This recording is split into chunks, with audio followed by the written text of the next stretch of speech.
Dans cet épisode contagieux de Mythbusters, plein feu sur ces incroyables vidéos virales qui font fureur. Prêt ? Prêt, c'est parti. Faut-il croire tout ce qu'on voit sur Internet ? C'est scientifique. Par exemple, un canon à sciure, Elle va cracher, ma vieille frangine. une voiture qui vole grâce à des jets d'eau, ou encore des chèvres qui s'évanouissent. On va toutes les faire tomber avec cette méthode.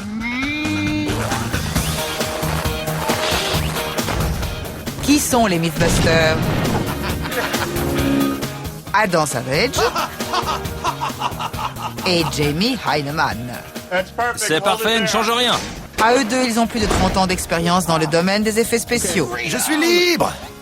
À leur côté, Grant Imahara, C'est nul. Tori Belleci Mais y plus de motivation. et Carrie Byron. Des explosifs et de l'électricité. Ils ne se contentent pas de recenser les mythes, ils les mettent à l'épreuve.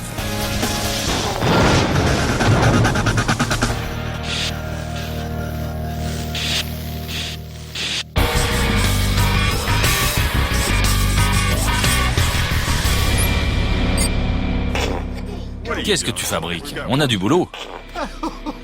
Je mate des vidéos virales pour notre épisode spécial Internet. C'est quoi des vidéos virales? Tu sais, il y a une invention qui s'appelle Internet. Actuellement, ce qui fait fureur sur le web, c'est l'échange de vidéos virales. C'est-à-dire qui se répandent comme un virus et qui ont un succès foudroyant parce qu'elles sont horribles, débiles ou marrantes. Et en quoi ça nous concerne? Il faut savoir si elles sont vraies ou si c'est seulement du bidouillage au montage. Je vois. Effectivement, il y a de quoi faire. C'était mon idée.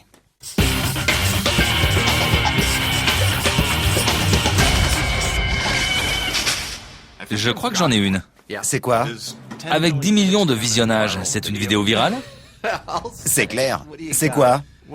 Des mecs ont pointé une dizaine de tuyaux d'incendie vers le sol et ils ont réussi à soulever une voiture. Qu'est-ce que t'en dis? Je sais pas. Refais voir. Si ce n'est pas truqué et qu'on peut le reproduire, ça va être dément. Ok, mais ça risque aussi d'être très dangereux. Tout comme ça peut être du flan. Qui sait, la voiture est peut-être en plastique. Le seul moyen de s'en assurer, c'est de tenter l'expérience. Pour cela, il faut construire un support, enrôler des pompiers et se procurer une voiture qui a fait son temps. Adam a déjà hâte de faire s'envoler cette épave. Mais Jamie veut regarder sous le capot.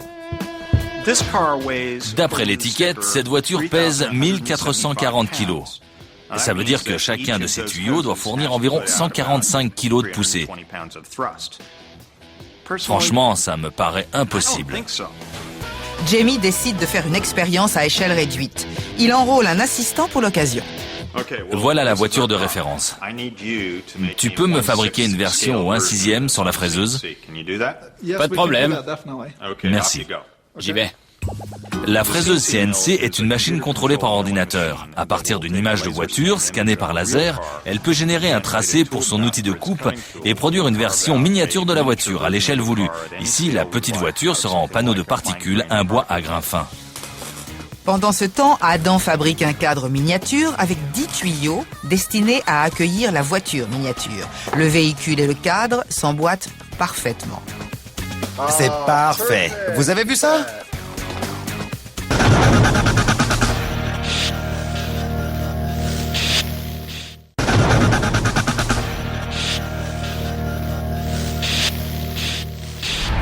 Jamie a choisi un centre d'entraînement des pompiers à 50 km à l'est de San Francisco, à Pleasanton. On va mettre en branle des centaines, voire des milliers de chevaux vapeur d'énergie de pompe au diesel qu'on va canaliser dans des tuyaux. C'est quand même une situation assez dangereuse.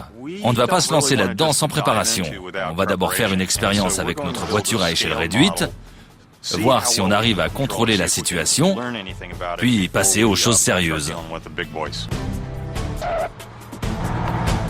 Bob Calloway, capitaine des pompiers à la retraite, déroule le tuyau et le relie à la bouche d'incendie la plus proche. Il est impatient de faire cette expérience comme les Mythbusters. On est tous super motivés pour cette expérience. Elle devrait nous permettre de nous faire une idée sur le comportement d'une voiture à taille réelle pour plus tard.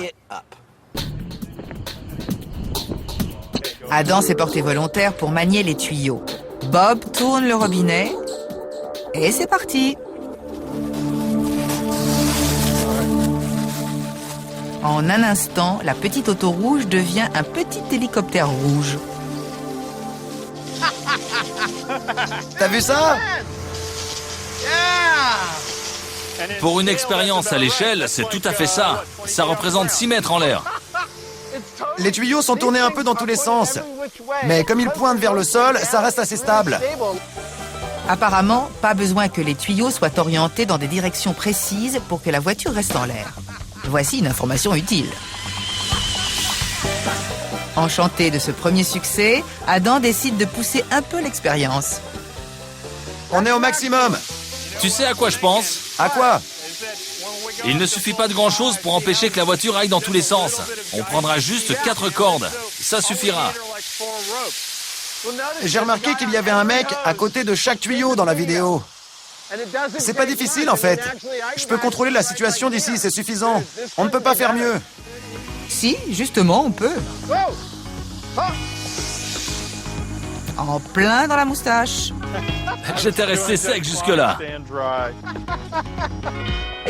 Ça a super bien marché. On a soulevé la voiture, on l'a stabilisée. Apparemment, tant que ces machins sont pointés à moins de 15 degrés vers le bas, on arrive à stabiliser la voiture. Ça paraît vraiment faisable. Alors, vous pensez qu'on peut y arriver avec une voiture? Ouais. Allons-y!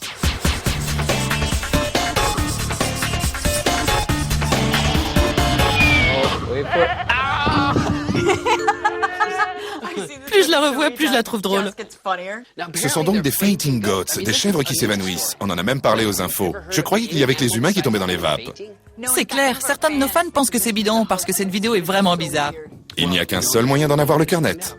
C'est de tester ça nous-mêmes. Carrie et Tori partent en rase campagne pour savoir si cette histoire est pipotée ou pas. Nous sommes à Renegade Ranch pour voir ces fameuses chèvres qui s'évanouissent. Jusqu'ici, je n'en ai vu aucune. J'ai hâte d'essayer de les faire flipper et tomber à la renverse. Je sais que ça peut paraître cruel, mais la science peut être cruelle parfois. Je ne me lasse pas de la vidéo des chèvres. C'est vraiment éclatant. Dans la réalité, est-ce qu'elles s'évanouissent? Oui et non. On dirait qu'elles s'évanouissent, mais quand elles tombent, elles ne perdent pas conscience. Elles souffrent d'une affection musculaire appelée la myotonie, qui touche les muscles de leurs pattes. Quand elles ont peur ou qu'elles sont un peu excitées, leurs muscles se raidissent et elles tombent. Contrairement aux légendes urbaines, il s'agit ici d'une légende rurale. Est-ce que ce n'est pas seulement pour se payer la tête des gens de la ville? Voyons ce qu'en pense Tori. Apparemment, les bergers élèvent ces chèvres rien que pour leur gène bien particulier. On en place une au milieu d'un troupeau de moutons, et si jamais un prédateur attaque les bêtes, la chèvre sera paralysée de peur et se fera manger. Du coup, elle se sacrifie pour les moutons, alors qu'elle-même est une chèvre, pas un mouton. Tori est bien attendrie par ces petites créatures. Mais ça ne va pas durer. À toi de commencer, Tori. Tu vas faire quoi? D'abord, je vais voir si je peux faire s'évanouir une chèvre sans rien faire. J'en ai jamais vu une seule faire ça pour l'instant. Oh, petite peste! Ça commence mal.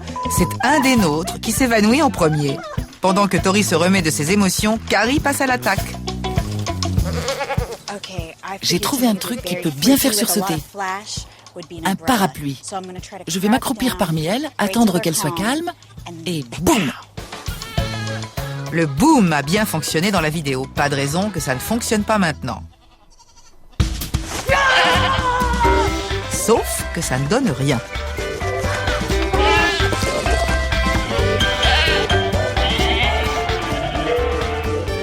Elles se foutent de nous, Carrie.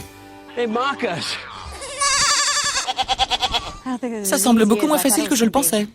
Chaque échec successif rend la vidéo de départ de plus en plus suspecte. Mais Tori n'en démord pas et veut prouver qu'il est plus futé qu'un troupeau de chèvres.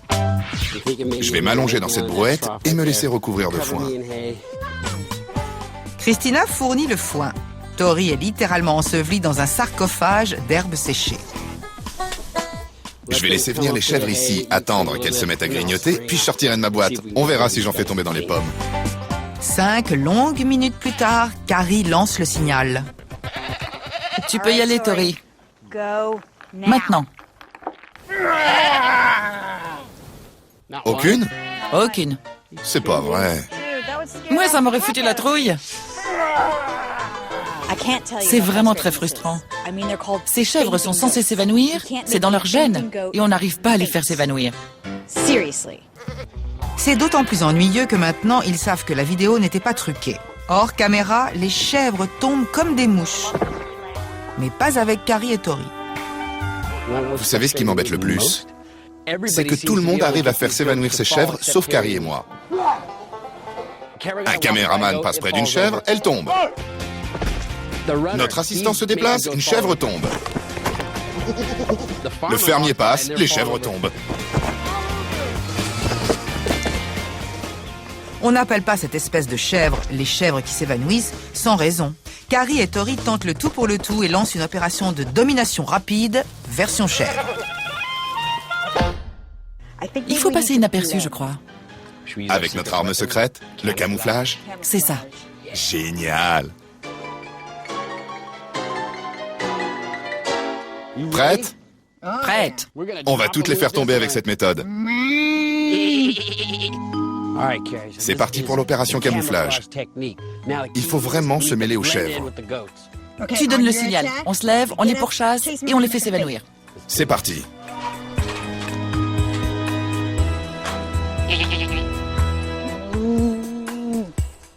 On se croirait dans le magicien d'Oz.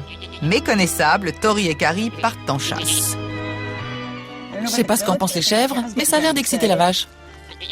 Je suis des vôtres, les filles. Comment ça va? Prête, Carrie? On y va.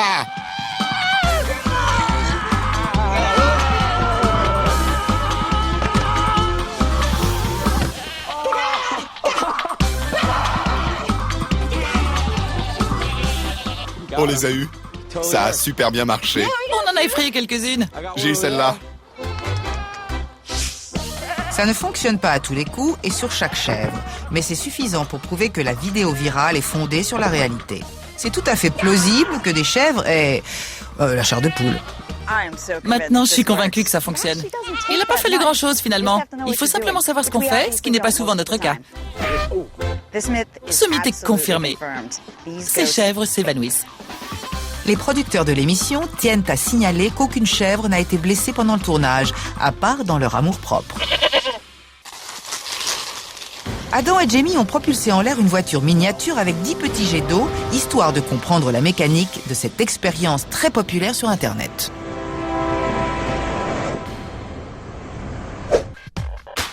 Ils vont maintenant devoir bien doser les tuyaux, les robinets, les jets d'eau et les pressions en jeu. Il ne faut pas compter sur les pompiers pour leur donner un coup de main. Ils n'ont pas besoin de savoir ce genre de choses normalement. Tout ce qu'ils doivent savoir, c'est s'ils peuvent tenir un tuyau pour éteindre un feu. Tout ce qui concerne la pression nécessaire pour telle ou telle configuration, ça n'est pas de leur ressort. C'est logique. Comme d'habitude, nous, on détourne des outils et des matériaux de leurs usages ordinaires. C'est bien clair? Parfaitement. Clair comme de la suie, pas vrai? Voilà.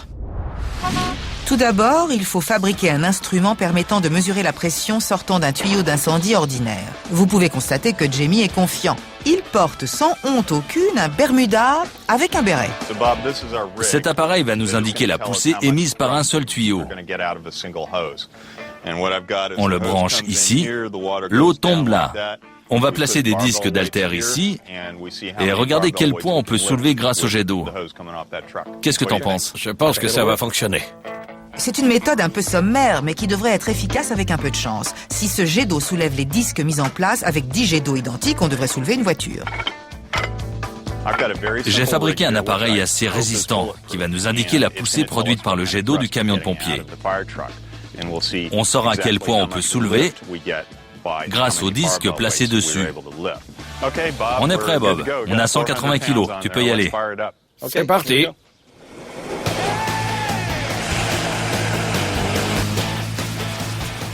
L'eau réussit tout juste à soulever les poids. Jamie décide de réduire la valve et d'augmenter la pression. Je vais placer ce réducteur qui a un trou beaucoup plus petit. On va voir si ça augmente la poussée obtenue. En principe, ce réducteur devrait produire une réaction à la lance plus importante. C'est le terme consacré. Bob envoie de l'eau dans la lance. Jamie prie de toutes ses forces pour que les poids s'élèvent. Mais cette expérience ne décolle pas.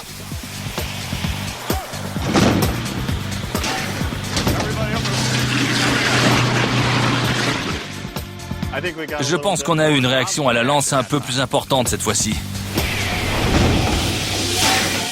C'était comme une fusée. C'était dingue. C'était dangereux. Il y a un moment où on a été obligé d'aller se planquer. Je ne m'attendais pas à ce que cet appareil s'emballe complètement, projette les poids et devienne une espèce de fusée au bout d'une corde. Je crois que c'est net. Un camion de pompiers peut soulever 180 kg, mais j'espérais qu'il en soulèverait 360. C'est-à-dire le double, pour qu'on n'ait pas besoin d'autant de camions de pompiers.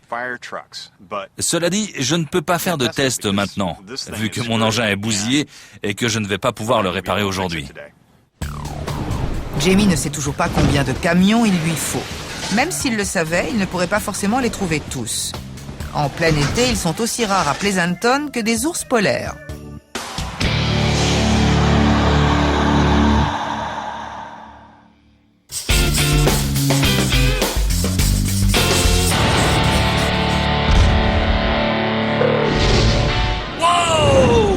Ça a l'air vraiment dangereux.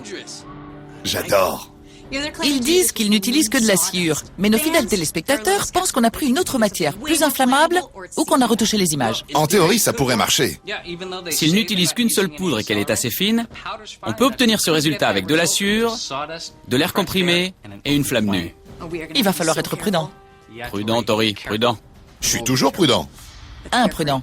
Qu'imprudent.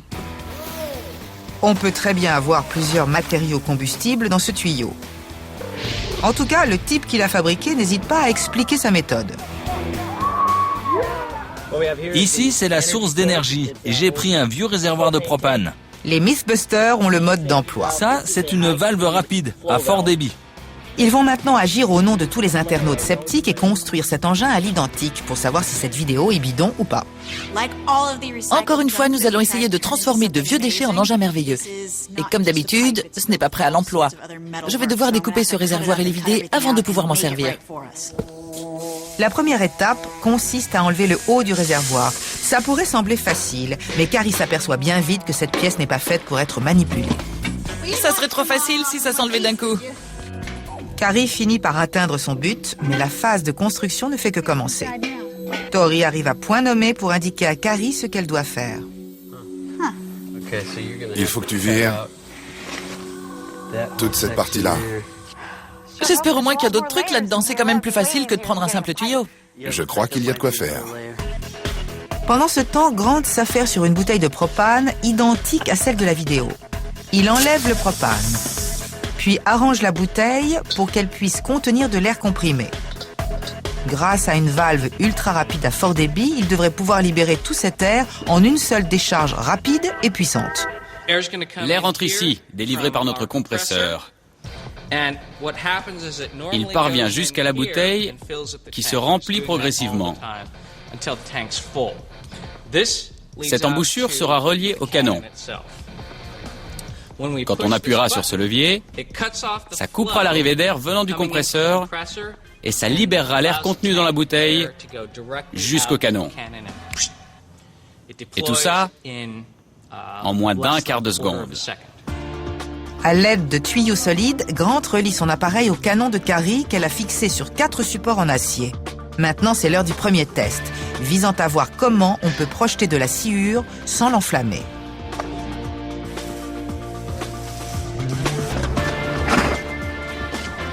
Évidemment, pour ne pas contrarier Jamie, il vaut mieux faire ça dehors. J'ai ici un sac de litière pour hamster, c'est-à-dire de la sciure que je vais placer au fond du canon. On va la protéger et voir ce que ça donne. Je pense que ça conviendra bien. C'est léger et doux. Avec un sac de litière pour hamster, on ne remplit pas entièrement les tuyaux. Grant le connecte ensuite à un compresseur d'air et le règle jusqu'à la pression maximale. Enfin, c'est le compte à rebours. La pression est à 7 bars. Test de canon à sucre avec une petite quantité de sucre à 7 bars. 3, 2, 1... Pas mal. Il y avait juste un peu de sucre. Ça s'est bien passé. Mais c'est pas monté très haut. Non. À 3 mètres de haut. Ça ne ressemble pas trop à la hauteur qu'on s'attendait à voir, d'après ce qu'il y avait sur la vidéo. Cela dit, je pense que c'est largement faisable. Et maintenant, que faire? Grant pense qu'il obtiendra plus de puissance en réduisant la quantité de matériel. Il branche un tuyau plus court, tandis que Carrie réduit les pieds de quelques centimètres. En élaguant un peu, le résultat sera peut-être plus impressionnant. Autant prévoir large pour le test final. Scarface Bellucci a déjà réservé le champ de tir. Elle va cracher, ma vieille frangine.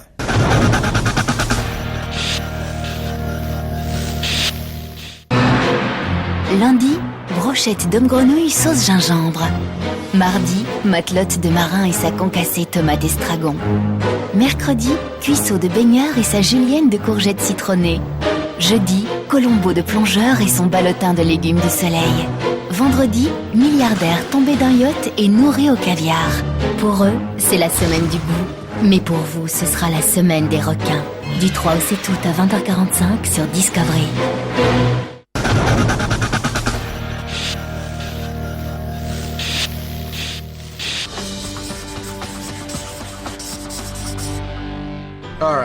Voici la vidéo virale sur laquelle on va enquêter. D'abord, on voit un tuyau qui projette du gaz, de jolies mains qui s'affairent, un bateau en aluminium. Oh, c'est cool ça. C'est surnommé l'eau invisible. Qu'est-ce que t'en penses? Tout laisse à penser que cette vidéo est truquée. Elle a très bien pu être filmée sur fond vert, avec des effets ajoutés après coup par ordinateur ou simplement avec des lignes de pêche savamment dissimulées. De son côté, Jamie a sa petite idée. Ce n'est pas de l'eau invisible, c'est une espèce de gaz super dense. Il en existe un certain nombre. Il suffit de trouver le bon. Le premier sur la liste des suspects est l'hexafluorure de soufre, un gaz 5 fois plus lourd que l'air. Adam et Jamie vont commencer leur batterie de tests et voir si cette vidéo tient la route ou pas. Maintenant que j'ai le gaz en question, je veux reproduire exactement ce qu'on peut voir dans la vidéo. J'ai donc un aquarium, une bonne quantité de papier aluminium. Mon but est de fabriquer un bateau qui flotte sur de l'eau invisible. Donne-moi le bout.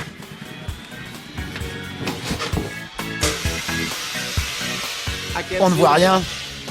Aucun moyen de savoir avec certitude que l'aquarium est plein, parce que le gaz est invisible. Maintenant, Adam s'improvise bâtisseur de bateau. On va reproduire les conditions de l'expérience. Prêt? Ouais. C'est très simple, soit le bateau flotte, soit il coule.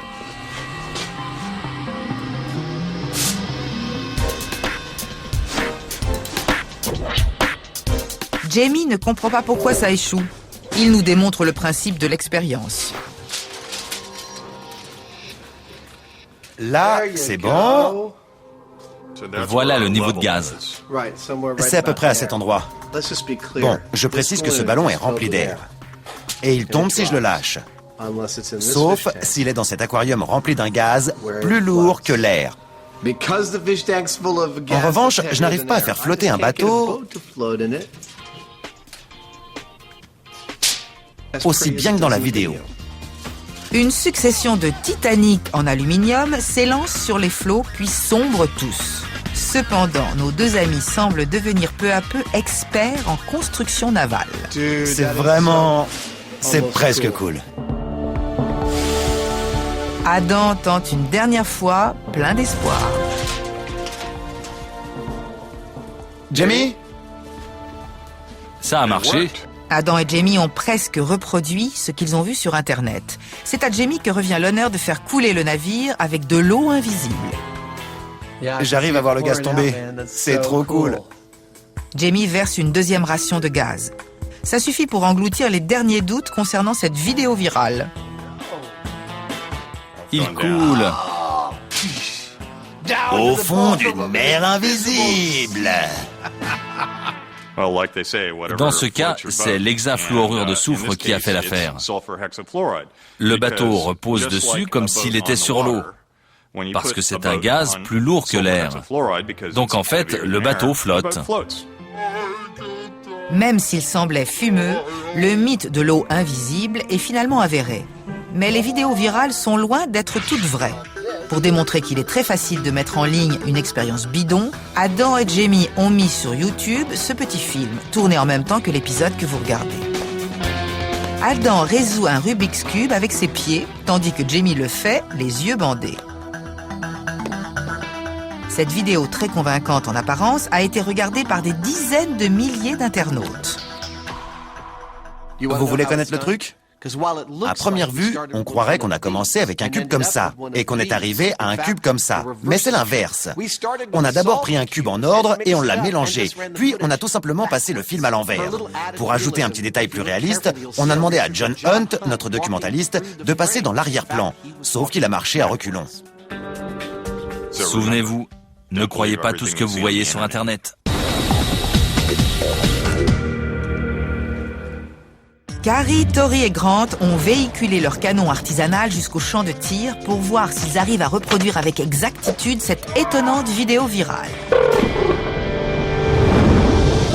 Avec pour seuls ingrédients de la sciure, de l'air et un feu de détresse. On voit des vidéos vraiment géniales sur Internet. Mais elles ne sont pas toutes faites sans trucage. Il y a pas mal d'images retouchées après coup. Pour vérifier que celle-ci n'est pas bidon, il faut qu'on arrive à reproduire la colonne de feu qu'on voit à l'écran. Ce tuyau orange est relié au compresseur à air qui est la source d'air du canon. On espère que ça produira un énorme jet de sueur. Le seul test effectué pour l'instant était très décevant. Ça s'est bien passé. Cette fois-ci, même si les tuyaux sont plus grands, il faut surtout que le canon projette plus de sueur. C'était peut-être un peu optimiste de leur part de réserver le champ de tir, même si cette fois-ci, Tori compte mettre le feu. Je vais allumer le feu de détresse et le placer en haut du canon sur la sciure comme une bougie d'anniversaire. Ensuite, Grant va tirer la corde et on va projeter la sciure dans les airs. Avec un peu de chance, on obtiendra une colonne de feu. Parfait. La pression à l'intérieur de l'ancien réservoir de propane monte à 8 bars. C'est nickel. On peut y aller. Tori allume le feu de détresse, puis le place à l'intérieur. C'est bon. Est-ce que ça va suffire pour transformer un tuyau rempli de sueur en geyser de feu? Accrochez-vous à vos hamsters. 3, 2, 1.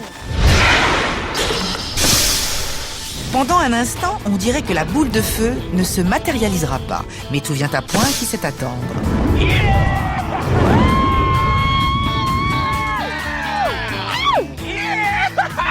C'était trop cool. Joli. C'est confirmé. C'est le truc le plus cool que j'ai jamais vu. Au début, on aurait cru que ça ne s'enflammerait pas. Mais ça s'est embrasé tout d'un coup. C'était magnifique. En plus de cette flamme gigantesque, on a eu un son extraordinaire. C'était fou. Carrie trouve même que c'était meilleur que dans la vidéo de départ. Une fois que la sueur a pris feu grâce au feu de détresse, un nuage en forme de champignon s'est formé. Ensuite, les flammes se sont dissipées et on a vu le feu de détresse retomber. C'était vachement mieux. Le défi a été relevé, on sait maintenant que c'est confirmé. Et on passe à la vitesse supérieure. On a fabriqué un canon dans les proportions de celui de la vidéo et ça a marché. Maintenant, on défonce tout. On fait un canon géant et on fait tout péter.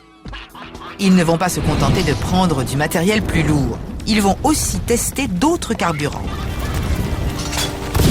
Carrie fait tout ce qui est déconseillé sur les étiquettes et teste le potentiel explosif d'autres poudres, comme de la farine ordinaire.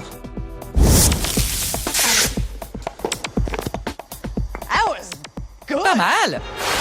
Oui, mais on peut faire encore mieux. Ensuite, on va tester le substitut de lait en poudre, une substance très inflammable, paraît-il. On va bien voir si ça nous fournit une boule de feu démente. Du substitut de lait. Donc, si ça s'enflamme, au moins ça servira à quelque chose. Avec le substitut de lait, les flammes sont remontées jusqu'à mes mains et à ma tasse. C'était tellement inflammable qu'il y a eu un retour de flamme. Un canon plus gros, une bonne dose de substitut de lait. Cette fois-ci, on va atteindre des sommets. On va mettre le paquet! Adam et Jamie testent l'authenticité de cette vidéo trouvée sur Internet en tentant de reproduire l'expérience.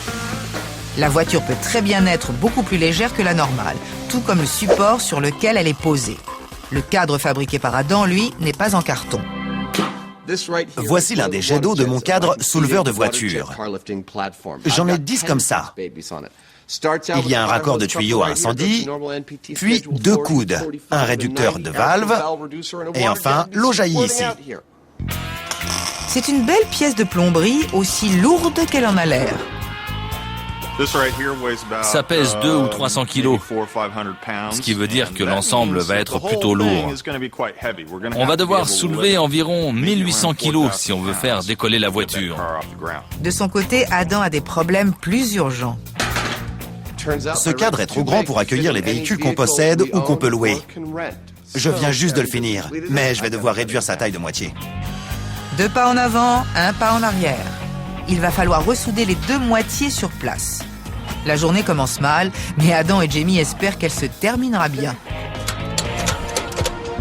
Je crois qu'on est prêt. C'est parti! Tous les camions de pompiers disponibles convergent vers le site, mais là encore, c'est la déception. Il n'y en a que 6 à disposition sur les 10 espérés. Heureusement, il y a de nombreux bras disponibles. Si on est beaucoup, on y arrivera. Il faudrait soulever la voiture par-dessus cette barre. Dans ce sens. À 2 par roue, ça devrait être facile. Nickel!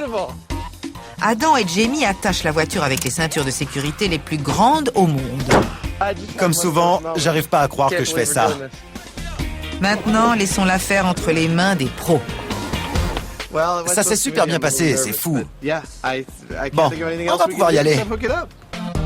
Tout est en place pour que l'expérience réussisse.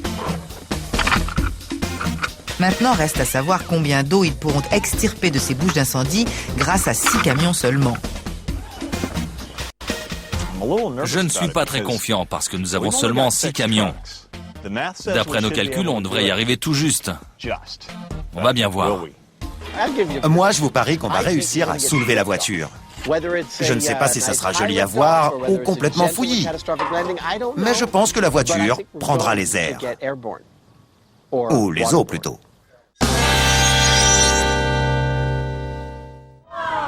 On a déjà constaté que cette boule de feu à base de sciure n'était pas un trucage.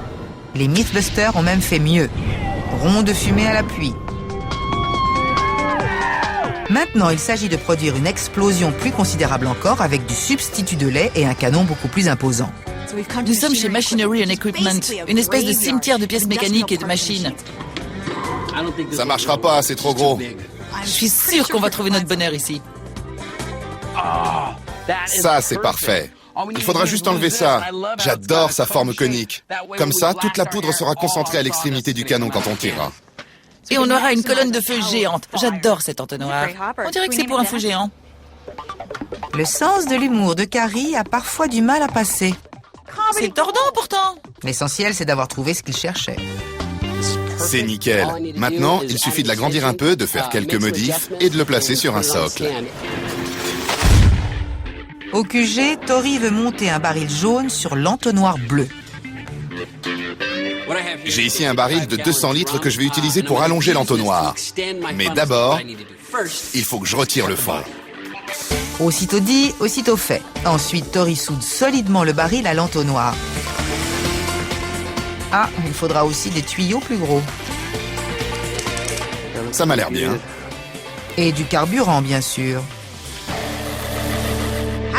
À votre avis, il faut une tasse de café de quelle taille pour 1350 kilos de substitut de lait? On va charger ça dans le camion, aller jusqu'au champ de tir avec et remplir le canon géant pour obtenir une colonne de flammes.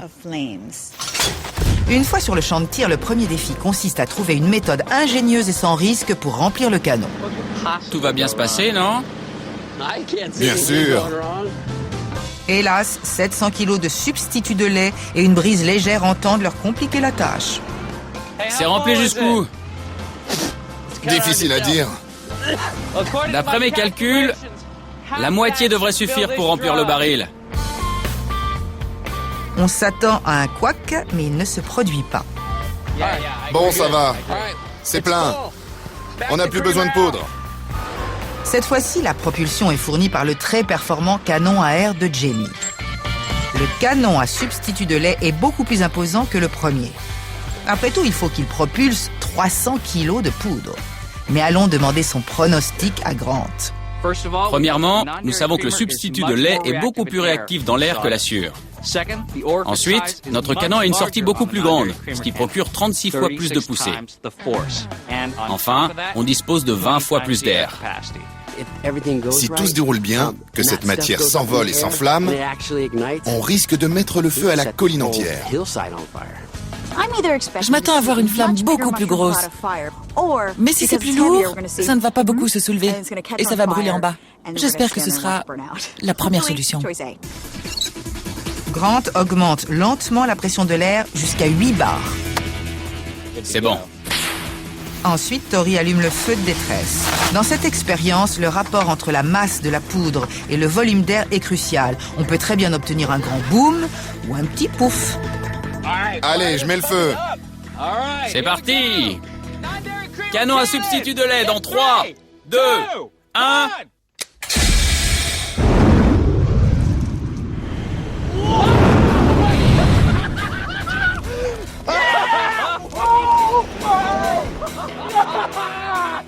C'était flippant.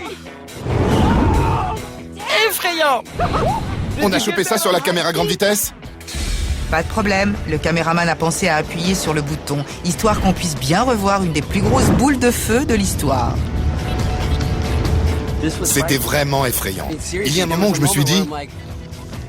Oula, on a fait une grosse boulette. Quand on déclenche une explosion, on obtient tout de suite un boom. Avec ce genre de canon, on a d'abord... On se dit, ça marche pas, puis... J'y crois pas, c'est fou! Une petite voix dans ma tête m'a crié « Sauve-toi de là !» Et je me suis mise à fuir. Là, ma poussée d'adrénaline n'est pas encore retombée.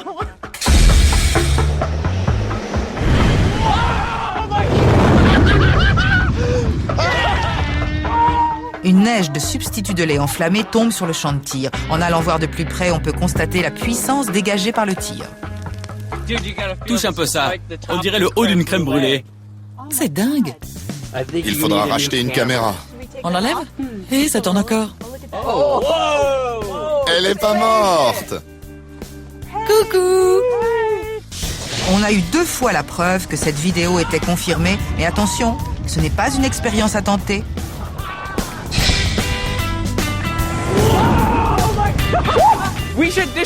Je pense qu'on devrait détruire ça, c'est trop dangereux.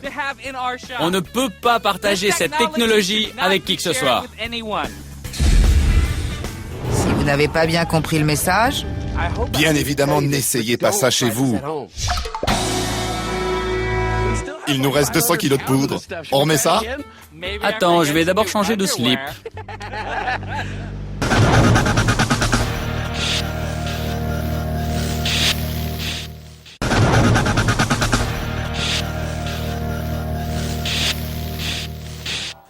Voilà où nous en sommes. Nous avons une vidéo avec des camions de pompiers qui soulèvent de terre une voiture avec seulement la puissance de leur lance à incendie. On a estimé que chaque tuyau pouvait soulever au moins 180 kilos. C'est bon! On a fabriqué un support à échelle réduite et on a vu que c'était plutôt stable. Maintenant, c'est l'heure de vérité. On a une vraie voiture, de vrais lances à incendie et on va faire ça pour de vrai. Merci pour le résumé. Maintenant, voyons si la voiture grandeur nature peut vraiment s'envoler. J'y crois pas. 6 moteurs diesel qui frémissent. La tension monte. Prêt? Prêt, c'est parti. Je me mets en position.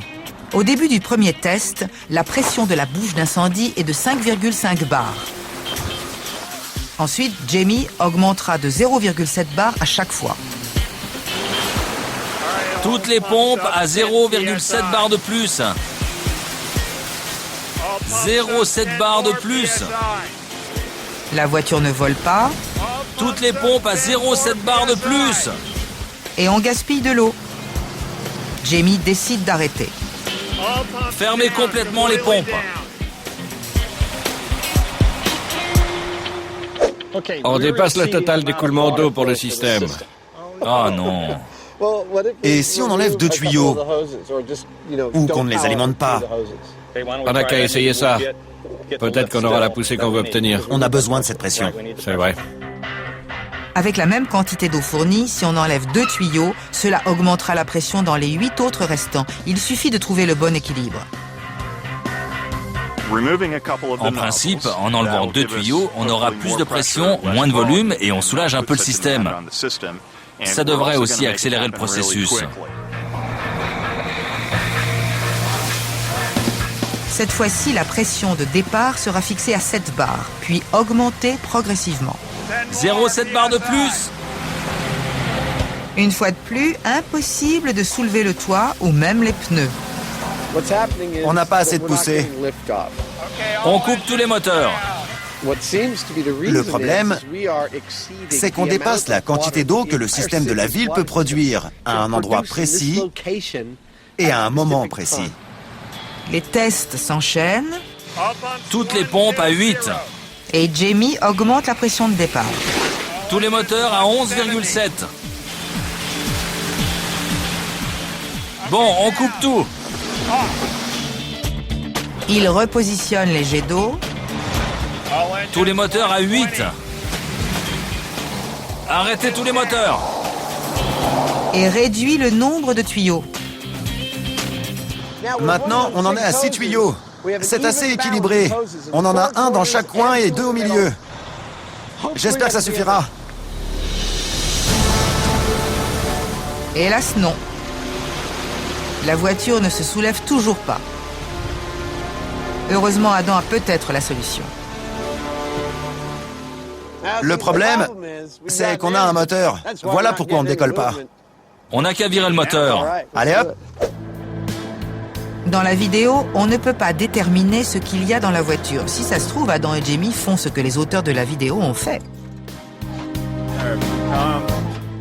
Dans la vidéo, rien ne permet d'affirmer que la voiture avait un moteur. Là, il faut qu'on ait un résultat avant la fin de la journée. Du coup, on allège notre fardeau de quelques centaines de kilos. Et effectivement, le jour décline. Les Mythbusters jouent le tout pour le tout maintenant. J'espère qu'on va y arriver. Cette fois-ci. Augmentez la 6. Avec 6 moteurs, 6 tuyaux. Allez, ma poule! Allez, on y va. Et sans rien sous le capot, la voiture finit par décoller. Augmentez la 3. Augmentez la 3.